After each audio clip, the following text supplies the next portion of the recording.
Welcome to the deep dive. We're going deep today, really deep, into music history. Deep cuts only.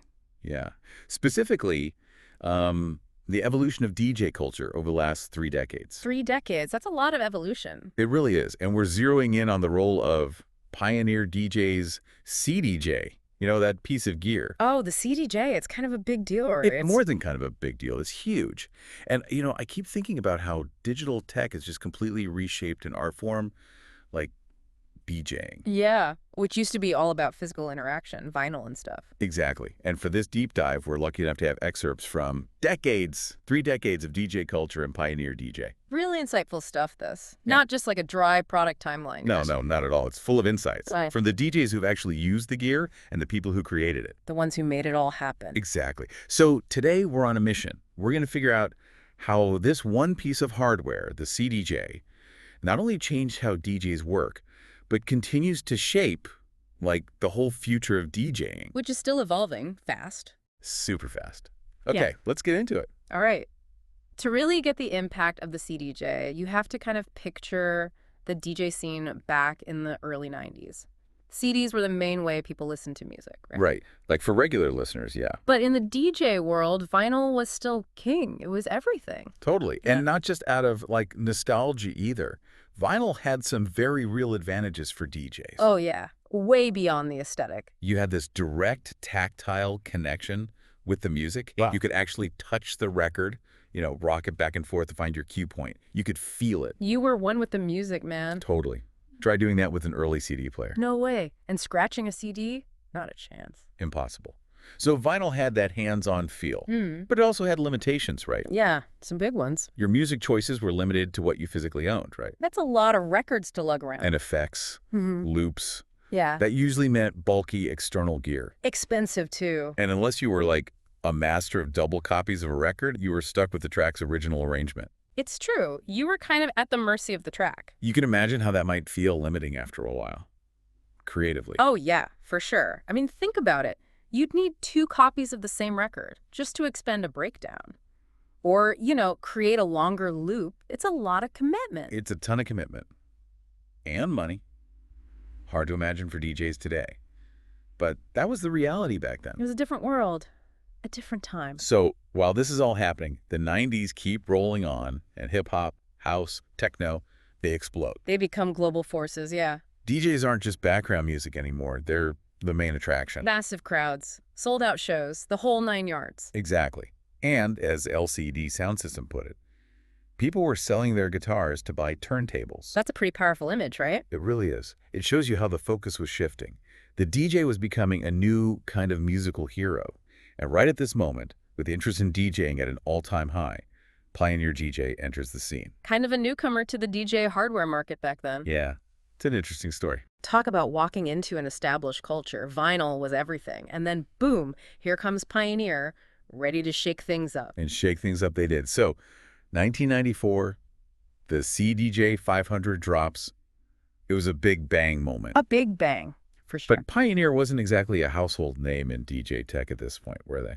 Not really, no. But they weren't exactly newbies in electronics either. Right. They had a history. A long one. Pioneer was already a big Japanese company with a 50-year history at that point. They started as, like, a radio and TV repair shop, actually. A humble beginning. Yeah. And their expertise, disc technology.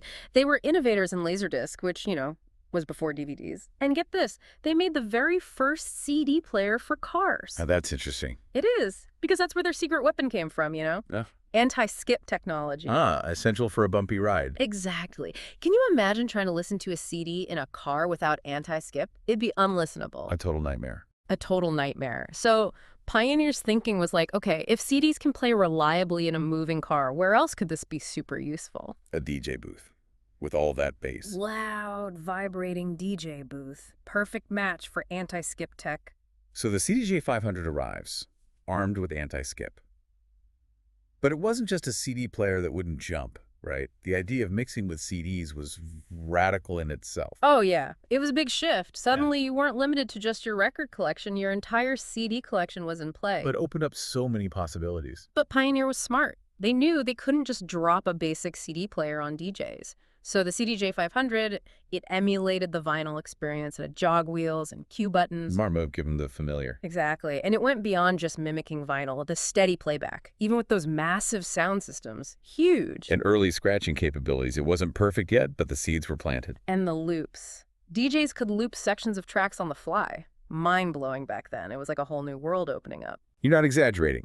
It was a paradigm shift. Mhm. DJs could manipulate the structure of tracks live, extend moments, build tension, remix on the fly. Exactly. And the things you could do, cue button drum rolls, speeding up or slowing down tracks without changing the pitch.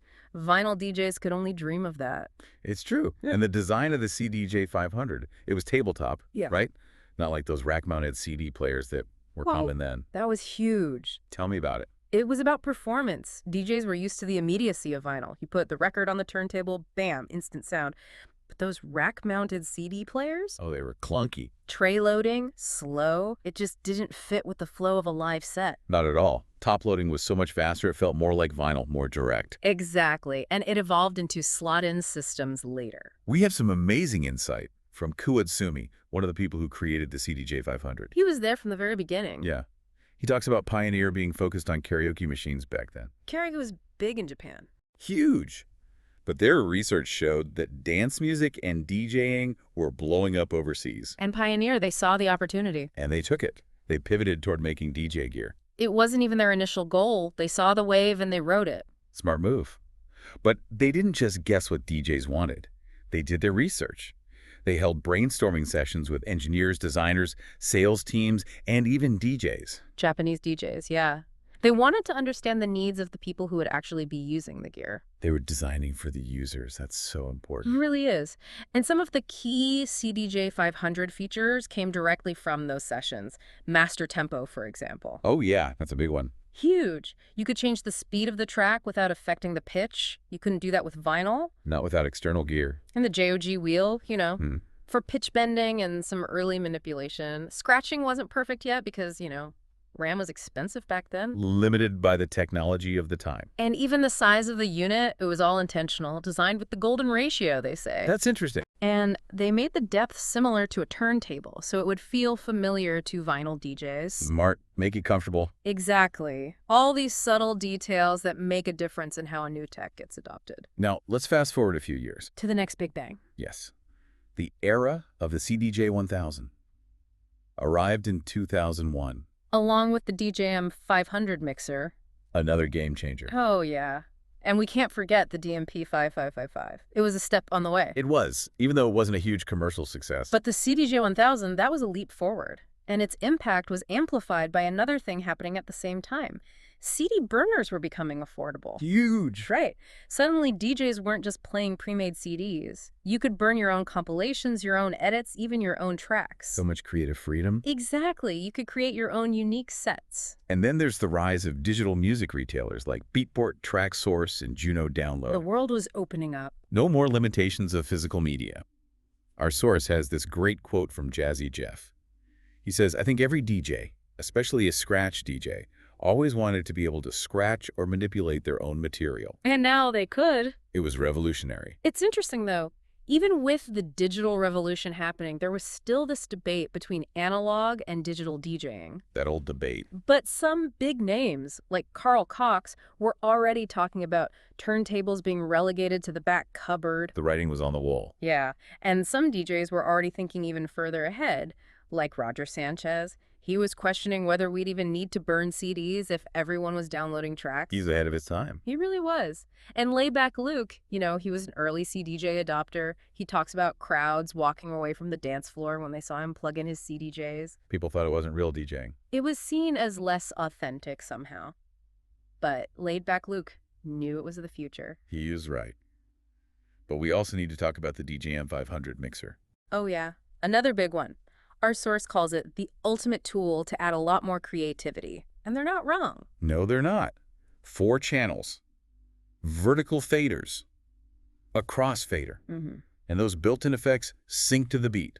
Flange, reverb, delays. It blew people's minds. It really did. Yeah. Before that, you needed external units for those effects, And now they were right there, seamlessly integrated, synced to the tempo. It completely changed the way people thought about the mixer. It wasn't just for blending tracks anymore. It was a creative instrument. And the CDJ 1000, finally, scratching was actually good. It was satisfactory. Pioneer had cracked it. It was a combination of their expertise in electronics, mechanics, and software. They made scratching on a CDJ possible, and they added the FL rotation display to show the platter movement visually. Like you were watching a record spin. Exactly. So smart. And Pioneer was intentional about bringing that familiar analog functionality to the digital world.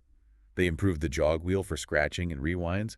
You could pause playback by just touching it. And they added vinyl mode. They were trying to win over the vinyl DJs. They knew that if they matched the capabilities of turntables and then exceeded them in new ways, they could convert the analog market. It was a brilliant strategy. Koizumi, he actually calls the CDJ 1000 the model that finally won over scratch DJs. It was a game changer for the scratch community. And it became a staple in clubs worldwide, along with the CDJ 500, which had started it all. It's amazing to think about that journey from a karaoke machine company to the kings of the DJ booth. A real success story.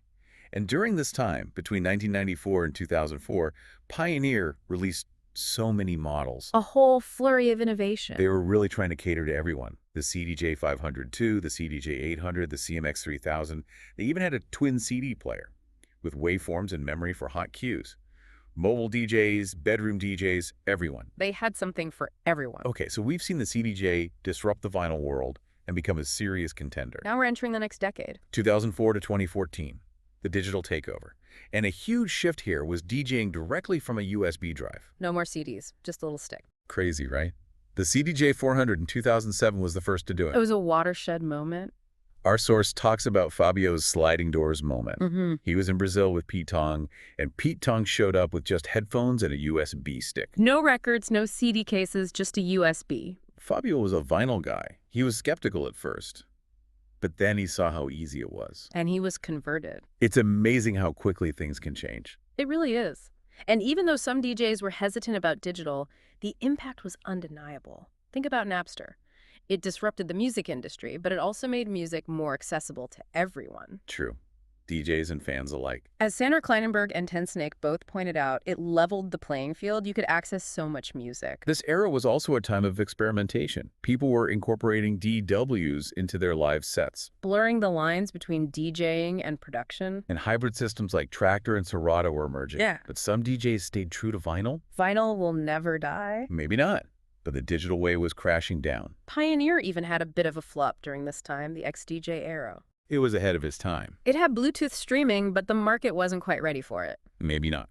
But then they released the DJM 800 mixer. Now that was a winner. It became super influential. Amazing sound quality, incredible effects. DJs loved it. Digital tech was giving DJs so much control. And some artists, like Richie Houghton and Joris Voorn, they started really pushing the boundaries. They were deconstructing and reconstructing tracks live, using the technology to create something totally new. It was mind-blowing. And then there's Rekordbox. You can't talk about this era without talking about Rekordbox. It changed the game. You could organize your music, set cue points and loops. Colin Dale called it a radical new level of control. Like you could remix records on the fly. It was a game changer for prepping sets. And then the CDJ 2000 arrived. And later, the Nexus version. It was like the perfect blend of vinyl feel and digital power. That large touch-sensitive screen with waveforms, it gave DJs so much more visual control. It took a while to catch on, though. People were still attached to the CDJ 1000. They were familiar with it. But then DJs started finding new ways to use the CDJ 2000. They were scratching with slip mode, using the sync function for creative tempo changes. It became an instrument in its own right. And by 2014, it was the industry standard. Clubs, festivals, everyone was using it. And Pioneer continued to release new models throughout this decade. The DVJ series for video, the CDJ 350, the DDJ SX2 controller with Serato Flip. They were reaching out to new audiences. Making DJing more accessible. And that brings us to the most recent decade. From 2014 to today. It's been a decade of possibilities and accessibility. Two big themes, for sure. Think about the limitations and the cost of DJing in the vinyl era. It wasn't easy to get started. It was a barrier to entry for many people. But digital technology changed everything. It democratized DJing. It made it more accessible. And it's also important to talk about the historical context. DJing for a long time was an exclusive world. Kind of a boys' club. It was. But the 2010s saw a demand for diversity. A recognition of the role of Black and queer artists in DJ culture. Finally. And we started seeing that reflected in festival lineups. It was a long time coming. It was. And digital technology, led by the CDJ, played a big role in this change. Social media platforms like SoundCloud, Mixcloud, Instagram, and TikTok. They all gave DJs new ways to share their music and connect with fans. It was a revolution. It really was. Podcasts and online streams became the new mixtapes. And Pioneer DJ, they continued to cater to both pros and beginners. They understood the changing landscape. The DDJ 1000 controller, for example. Affordable and powerful, it made it easier for new DJs to get started. Jazzy Jeff said it best. You could really tell that Pioneer DJ is paying attention to the needs of all DJs. They weren't just focused on the big names. Our source has some cool insights from DJs about their tech riders and experiences. Anna Tur, for example. She's a big name. She still requests 4 CDJ 3000s and a top-of-the-line mixer. The best of the best. But she started on vinyl, then moved to the CDJ 1000s. A real journey. And she talks about a terrifying experience with the CDJ 3000s at a festival. New tech can be daunting. It can. But she got support from Pioneer DJ's artist relations team. They're there to help. They are. And Kikalomo, she has another interesting perspective. A different journey. She learned on a controller through a mentoring program for women and non-binary DJs. Amazing. It is. And she talks about how CDJs facilitate back-to-back sets, and she loves their instrument-like qualities. That on-the-fly remixing. Exactly. And she talks about seeing a friend use the reverse function in a creative way. Always pushing the boundaries. And TSHA, she's another great example. She acknowledges that features like sync and quantize make DJing easier, but she emphasizes that good taste still matters. It's about more than just the technology. So much more. And she loves using multiple decks live, and she appreciates Rekordbox for organizing her music. A digital DJ's best friend. Absolutely. And her tech writer is simple. I don't want a laptop. I don't want anything else. I just want to plug my USB in and DJ. Stream. The modern DJ workflow.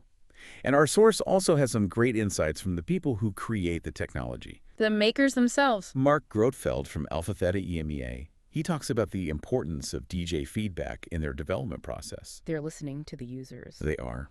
And their mission is to bring innovative music experiences to everyone. It's a noble goal. It is. And Luís DaCosta, one of the key people behind the CDJs, he explains the thinking behind features like the sync function, quantize, and those bigger waveforms on the CDJ 2000 NXS. They were all designed to empower DJs creatively. Exactly. And he talks about how collaborative the process is. They got feedback from DJs like Kuski on the slip feature and James Abiela. They're constantly working with DJs to make the gear better. And even with newer models like the CDJ 3000, they're still debating and refining things like track selection and the placement of the hot cue pads. They never stop innovating. And of course, throughout this decade, Pioneer DJ has released a ton of new hardware. They keep pushing the boundaries. Advanced controllers like the DDJ FLX10 with track separation for live remixing. More accessible options for beginners. And even vinyl turntables are making a comeback. It's come full circle. It really has. So, as we wrap up, it's clear that the Pioneer CDJ has had a huge impact on DJ culture. It's been transformative. It wasn't just about replacing vinyl.